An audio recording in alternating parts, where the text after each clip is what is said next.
안녕하세요. 샬롯의 오디오북입니다.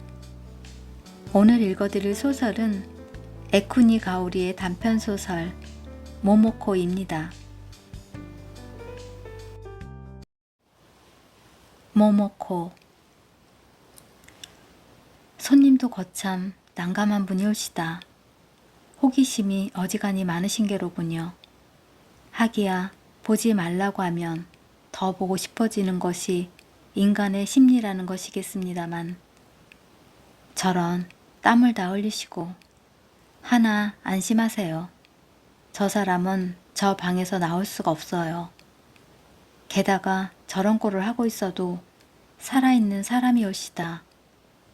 댄유라고 하는 이 절의 수행승이지요. 벌써 5년이나 지난 옛일이 올시다. 이 절에서 어린 여자아이 하나를 맡게 되었죠. 부모님은 사고로 돌아가셨는데 그 아이를 돌봐줄 큰아버지 부부가 외국에 출장 중이었습니다. 그래서 그 사람들이 귀국할 때까지 석 달 동안 아이를 맡기로 한 것이지요. 갓 7살이 된 선이 가늘고 연약한 아이였어요. 이름은 모모코라고 했죠. 당시 댄유는 19살이었고 입산한 지 2년째인 성실한 수행승이었지요. 접수 일을 맡고 있던 그 댄유에게 모모코를 돌봐주라고 지시했습니다. 그래봐야 모모코는 내 거처에서 먹고 자고 하는 데다 댄유도 다른 수행승과 마찬가지로 아침 저녁으로 독경이다 자선이다 매일 해야 할 일이 있었으니 실제로는 낮에 놀아주는 정도였지만요. 그런데 모모코는 도통 말이 없는 아이였어요. 말도 없고 웃지도 않는데 간혹 아주 어른스러운 표정을 지었어요. 그 모습이 짧은 단발머리와는 도무지 어울리지 않으면서 아주 섹시한 느낌을 풍겼습니다. 아니 그렇게 놀라실 필요는 없습니다. 7살짜리라도 여자는 우습게 볼 수 없으니까요. 그런 모모코가 댄유만은 몹시 따랐습니다. 복도에 돌을 늘어놓고 가게 놀이를 할 때든 큰 방에서 숨바꼭질을 할 때든 댄유 앞에서는 곧잘 웃었죠. 어느 날 내가 마당을 내다보고 있자니 댄유가 매미를 잡고 있더군요. 모모코가 잡아달라 떼를 썼던 게지요. 날씨도 아주 좋은 8월의 아침이었습니다. 모모코가 또 뭐라고 떼를 쓰는가 싶더니 댄유가 매미의 날개를 천천히 뜯어내더군요. 그러고는 툇말 위에 매미를 내려놓고 둘이 희죽희죽 웃으면서 구경을 하지 뭡니까. 매미는 뜻하지 않은 재난에 갈팡질팡 하더니 결국은 마당으로 툭 떨어졌습지요. 그날 밤 나는 댄유를 불러다 앉혀놓고 살생한 일을 꾸짖었습니다. 댄유는 고개를 푹 숙이고 이렇게 대답했지요. 죄송합니다. 그 눈빛이 잘못을 숙연하게 반성하는 듯 보였어요. 그런데 그 후 두 사람의 놀이는 날로 도가 심해졌습니다. 지렁이를 잡아 햇볕에 말리지를 않나, 개미를 잡아 물에 집어넣지를 않나, 댄유를 몇 번이나 꾸짖었지만 죄송하다고만 할 뿐 그칠 기미가 보이지 않아 한 번은 모모코를 불러다 물어보았죠. 그런데 모모코는 아무리 달래고 얼러도 입을 꼭 다물고 말이 없었어요. 정말 고집스럽게 입을 꼭 다물고 있더군요. 그런데 갑자기 장지문이 휙 열리더니 새파랗게 질린 댄유가 문 앞에 서 있지 뭡니까. 제 잘못입니다. 너를 부르지 않았다. 댄유가 머리를 조아리고 죄를 비는데도 모모코는 멀거니 구경만 하더니 갑자기 고개를 이쪽으로 휙 돌리며 이러는 거였어요. 다시는 안 할게요. 그 후로 두 사람은 더는 살생을 하지 않았습니다.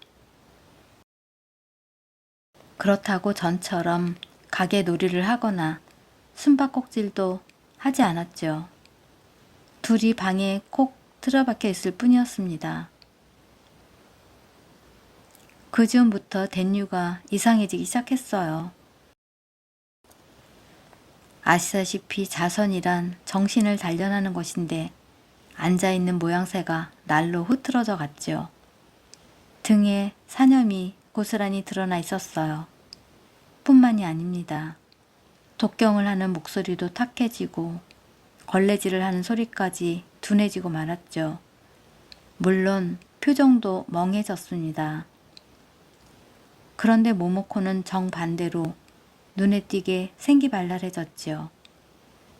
그러던 어느 날 밤중에 눈을 퍼득 떴는데 모모코의 이부자리가 비어 있었어요. 서둘러 수행승들의 잠자리로 가보았더니 아니나 다를까 댄유도 없더군요. 헐레벌떡 밖으로 나가 찾아보았습니다. 초승달이 무척 아름다운 밤이었지요. 두 사람은 개울 건너에서 반딧불을 쫓으면서 재미나게 조절되고 있더군요. 밤의 공기 속에서 두 사람의 하얀 유카타가 부옇게 어른거렸습니다. 그런데 그때는 뭐라 말을 걸지 못했어요. 그래서 다음날 아침에 댄유를 방으로 불렀지요. 댄유는 또 고개를 푹 숙이고 이렇게 말하더군요.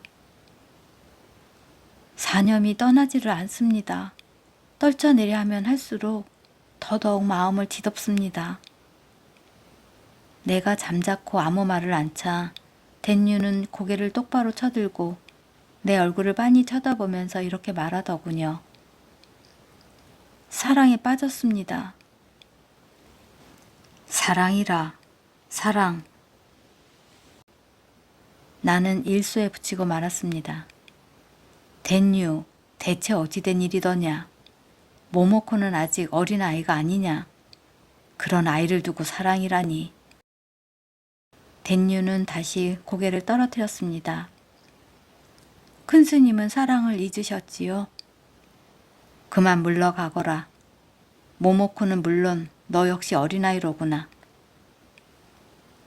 그리고 무엇보다 수행 중인 몸이 아니더냐. 한동안 선방에서 나오지 말거라. 사실 나는 당황스러웠습니다. 일주일쯤 지나 댄유가 산에서 내려가고 싶다는 말을 꺼내더군요. 모모코와 둘이 내 방을 찾아와서 말입니다. 하산할까 합니다.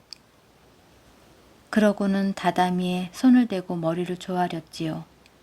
댄유에게 배웠는지 옆에 앉아있던 모모코도 같이 머리를 조아리더군요. 통통하고 하얗고 조그만 손이었습니다. 그날은 마침 여름 축제날이어서 멀리서 피리와 쿵북 소리가 들려왔지요. 하산을 하여 뭘 할 작정이냐.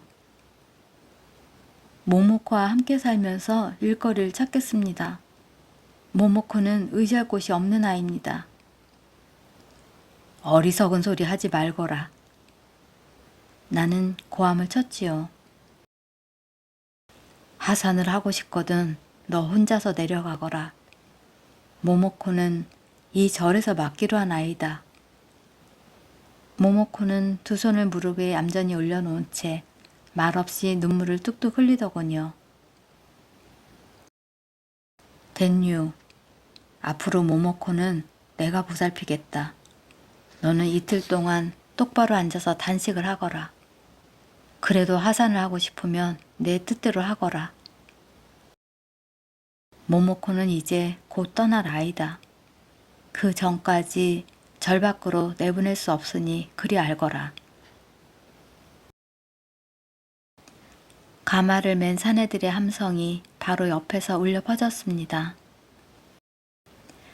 9월이 되자 공기가 한결 맑아지면서 산바람도 서늘해졌지요. 댄유는 이틀 동안 자선을 한 후에 접수를 담당하던 원래 자리로 돌아갔습니다. 눈빛이 마치 넉나간 사람처럼 희멀겠지요. 그래도 시키는 일은 다 했습니다. 모모코 역시 말도 없고 웃지도 않는 아이로 돌아가기는 했지만 얌전히 책을 읽으며 지냈어요. 나는 다행이다 싶어 안도의 한숨을 쉬면서 어린아이 마음이야 시간이 흐르면 어떻게 되겠지 하고 쉽게 생각했습니다. 모모코의 큰아버지 부부가 절로 찾아온 것은 9월 중순쯤이었지요. 그날은 마침 수행승 전원이 본당에 모여 독경을 하는 날이었는지라 댄유 모르게 모모코를 큰아버지 부부 손에 넘겨줄 수 있었습니다.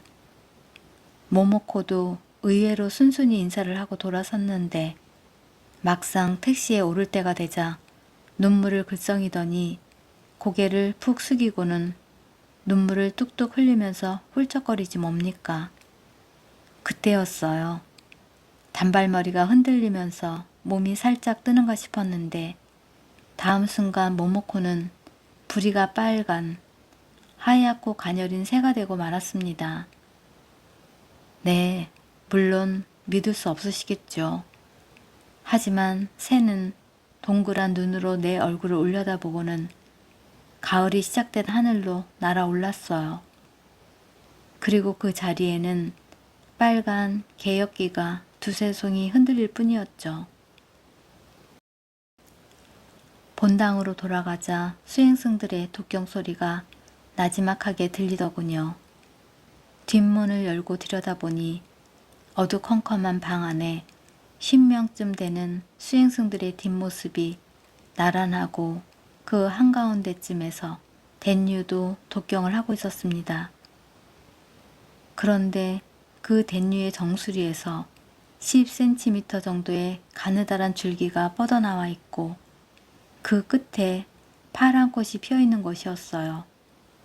그 색이 얼마나 파랗던지 사방의 소리를 다 빨아들여 그곳만 깊고 차가운 정적에 쌓인 듯 했습니다. 하얀 새가 돌아온 것은 그로부터 반년쯤 지나서였습니다. 그 다음은 손님이 보시는 대로입니다. 꽃은 점점 더 파랗게 아름답게 피어났고 새는 꽃을 떠나지 않았지요. 댄유는 날로 여의어 지금은 눈만 커다래졌지요. 그렇게 5년을 매일 저렇게 같은 자리에 앉아 넋이 나간 듯 멍하게 지내고 있습니다. 손님, 사람을 사랑한다는 것은 참으로 대단한 일이더군요. 정말 대단한 일이에요. 자, 이제 밤도 깊었으니 이부자리를 깔아야겠지요. 이렇게 깊은 산속까지 걸어오셨으니 몹시 피곤하시겠지요. 저런 오늘 밤도 초승달이 아주 아름답군요.